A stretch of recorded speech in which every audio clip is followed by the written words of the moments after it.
ಸಿದ್ದರಾಮಯ್ಯನವರಿಗೆ ಯಾರಾದರೂ ಮನವರಿಕೆ ಮಾಡಲಿ ಬಿಟ್ಕೊಡಿ ಅಂತ ಹೇಳ್ಕೊಂಡು ಅಂತ ಚಂದ್ರಶೇಖರ ಸ್ವಾಮೀಜಿ ಅವರು ಹೇಳ್ತಾ ಇದ್ದಾರೆ. ಇದೇ ವಿಚಾರಕ್ಕೆ ಸಂಬಂಧಪಟ್ಟಂಗೆ ಸಿದ್ದರಾಮಯ್ಯನವರನ್ನ ಪ್ರಶ್ನೆ ಮಾಡಿದಾಗ ಎಲ್ಲವನ್ನೂ ಪಕ್ಷದ ಹೈಕಮಾಂಡ್ ನಿರ್ಧಾರ ಮಾಡುತ್ತೆ, ಹೈಕಮಾಂಡ್ ತೀರ್ಮಾನದಂತೆ ನಾವು ನಡೆದುಕೊಳ್ತೀವಿ ಅಂತ ಬೆಂಗಳೂರಿನಲ್ಲಿ ಮುಖ್ಯಮಂತ್ರಿ ಸಿದ್ದರಾಮಯ್ಯ ಸ್ಪಷ್ಟನೆಯನ್ನ ಕೊಟ್ಟಿದ್ದಾರೆ.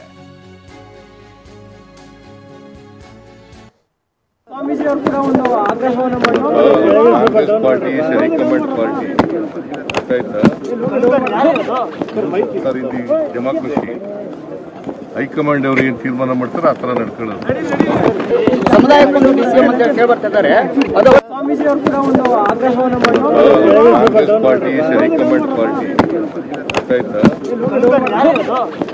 ಸರ್, ಇಲ್ಲಿ ಡೆಮಾಕ್ರಸಿ ಹೈಕಮಾಂಡ್ ಅವರು ಏನು ತೀರ್ಮಾನ ಮಾಡ್ತಾರೆ ಆ ತರ ನಡ್ಕೊಳ್ಳೋದು. ಸಮುದಾಯಕ್ಕೊಂದು ಡಿಸಿಎಂ ಅಂತ ಹೇಳಿ ಬರ್ತಿದ್ದಾರೆ. ಅದು ಅವಶ್ಯಕತೆ ಇದೆಯಾ ಸರ್? ಈಗ ಏನಾಗುತ್ತೆ ಸರ್? ಆಗುತ್ತಾ ಡಿಸಿಎಂ ಸಿಎಂ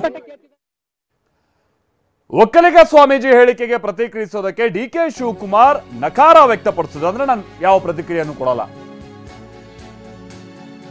ಈ ಒಂದು ಸ್ವಾಮೀಜಿಯವರು ಡಿಕೆ ಶಿವಕುಮಾರ್ ಮುಖ್ಯಮಂತ್ರಿ ಆಗಲಿ ಅಂತ ಮುಖ್ಯಮಂತ್ರಿಗಳ ಪಕ್ಕದಲ್ಲೇ ನಿಂತು ಅವರು ಒತ್ತಡ ತಂದ್ರು ಕೂಡ ಡಿಕೆ ಶಿವಕುಮಾರ್ ಇದ್ರ ಬಗ್ಗೆ ರಿಯಾಕ್ಟ್ ಮಾಡಿಲ್ಲ. ನಾನು ಸಿಎಂ ದೆಹಲಿಗೆ ತೆರಳುತ್ತಾ ಇದ್ದೀವಿ ಅಷ್ಟೇ, ಇಷ್ಟು ಮಾತ್ರ ಹೇಳಿ ಡಿಸಿಎಂ ಡಿಕೆ ಶಿವಕುಮಾರ್ ತೆರಳುತ್ತಾರೆ.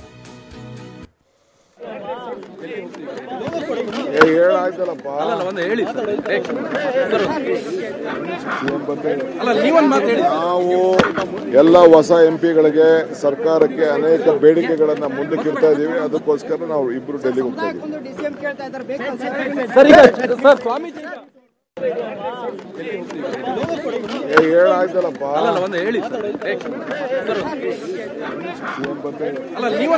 ನಾವು ಎಲ್ಲ ಹೊಸ ಎಂಪಿಗಳಿಗೆ ಸರ್ಕಾರಕ್ಕೆ ಅನೇಕ ಬೇಡಿಕೆಗಳನ್ನ ಮುಂದಕ್ಕಿಡ್ತಾ ಇದೀವಿ. ಅದಕ್ಕೋಸ್ಕರ ನಾವು ಇಬ್ರು ಡೆಲ್ಲಿಗೆ ಹೋಗ್ತಾ ಇದೀವಿ. ಎಲ್ಲ ಹೇಳಾಯ್ತಲ್ಲಪ್ಪ ಅಂತ ಡಿ ಕೆ ಶಿವಕುಮಾರ್ ಹೇಳಿದ್ರು ಕೂಡ ಅವ್ರ ಮುಖದಲ್ಲಿ ಒಂದು ರೀತಿಯಾಗಿ ಸ್ವಾಮೀಜಿ ಹೇಳಿದಂತ ಮಾತಿಗೆ ಅಥವಾ ತನ್ನ ಪರವಾಗಿ ಒಂದು ಬಹುಪರಾಕ್ ಹಾಕಿದಂತ ಮಾತಿಗೆ ಒಂದು ಖುಷಿ ಸಣ್ಣ ಕಣ್ಣಂಗಂತೂ ಆಗ್ತಾ ಇತ್ತು. ಅವ್ರು ಅದನ್ನ ಎಷ್ಟೇ ಮರೆಮಾಚೋ ಪ್ರಯತ್ನ ಪಟ್ಟರೂ ಕೂಡ ಆ ಸಣ್ಣ ಒಂದು ಖುಷಿ ಅವರ ಮುಖದಲ್ಲಿ ಆರಂಭಿಕ ಅಂತಲ್ಲಿ ಕಂಡಿದ್ದಂತೂ ಸ್ಪಷ್ಟ. ಬಟ್ ಇದ್ರ ವಿಚಾರವಾಗಿ ಅವರು ನೇರವಾಗಿ ಯಾವುದು ರಿಯಾಕ್ಟ್ ಮಾಡಿಲ್ಲ. ಅದು ಅವ್ರದ್ದೊಂದು ಸ್ಟ್ರಾಟಜಿ. ಅದು ಡಿ ಕೆ ಶಿವಕುಮಾರ್ ಅವ್ರದ್ದು ಹಿಂದೆನೂ ಕೂಡ ಬಹಳ ಸಂದರ್ಭದಲ್ಲಿ ನೋಡಿದ್ದೀವಿ.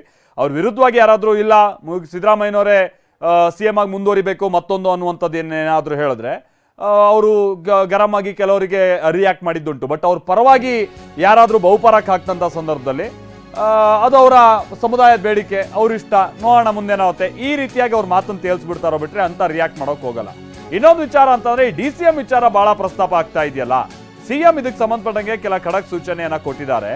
ಸಚಿವ ರಾಜಣ್ಣ ಅವರ ಜೊತೆಗೂ ಕೂಡ ಸಿದ್ದರಾಮಯ್ಯನವರು ಮಾತನಾಡಿದ್ದು ಕೆಲ ಎಚ್ಚರಿಕೆಯನ್ನ ಕೂಡ ಕೊಟ್ಟಿದ್ದಾರೆ ಅನ್ನುವಂಥದ್ದು ಗೊತ್ತಾಗ್ತಾ ಇದೆ. ಅಂದ್ರೆ ಬಹಿರಂಗ ಹೇಳಿಕೆಯಿಂದಾಗಿ ಸರ್ಕಾರ ಹಾಗೆ ಪಕ್ಷದ ಮೇಲೆ ಪರಿಣಾಮ ಬೀರುತ್ತೆ, ಹಂಗೆಲ್ಲ ಹೇಳಕ್ ಹೋಗಬೇಡಿ, ಡಿಸಿಎಂ ಹುದ್ದೆ ಬಗ್ಗೆ ಹೇಳಿಕೆಯನ್ನ ಕೊಡಬೇಡಿ ಅಂತ ತಾಕೀತು ಮಾಡಿದ್ದಾರೆ ಅನ್ನುವಂಥ ಸಂಗತಿ ತಿಳಿದು ಬರ್ತಾ ಇದೆ. ರಾಜಣ್ಣ ಅವರಿಗೆ, ಪ್ರಮುಖವಾಗಿ ರಾಜಣ್ಣ ಅವರಿಗೆ, ಯಾಕಂದ್ರೆ ಮೇಲಿನ ಮೇಲೆ ಸಚಿವ ರಾಜಣ್ಣ ಅವರು ಈ ವಿಚಾರವನ್ನ ಪ್ರಸ್ತಾಪ ಮಾಡ್ತಾ ಇರುವಂಥದ್ದು. ಅವ್ರು ಪ್ರಸ್ತಾಪ ಮಾಡ್ತಾ ಇದ್ದಂತೆ ಇನ್ನೊಂದಷ್ಟು ಮಂದಿ ಅದಕ್ಕೆ ದನಿಗೂಡಿಸ್ತಾ ಇರುವಂಥದ್ದನ್ನು ಕೂಡ ನಾವು ನೋಡ್ತಾ ಇದ್ದೀವಿ. ಹಾಗಾಗಿ ರಾಜಣ್ಣ ಅವರಿಗೆ ಖಡಕ್ ಆದಂಥ ಒಂದು ಎಚ್ಚರಿಕೆಯನ್ನ ಸಿಎಂ ಕೊಟ್ಟಿದ್ದಾರೆ ಸಿದ್ದರಾಮಯ್ಯನವರು ಅನ್ನೋ ಸಂಗತಿ ತಿಳಿದು ಬರ್ತಾ ಇದೆ.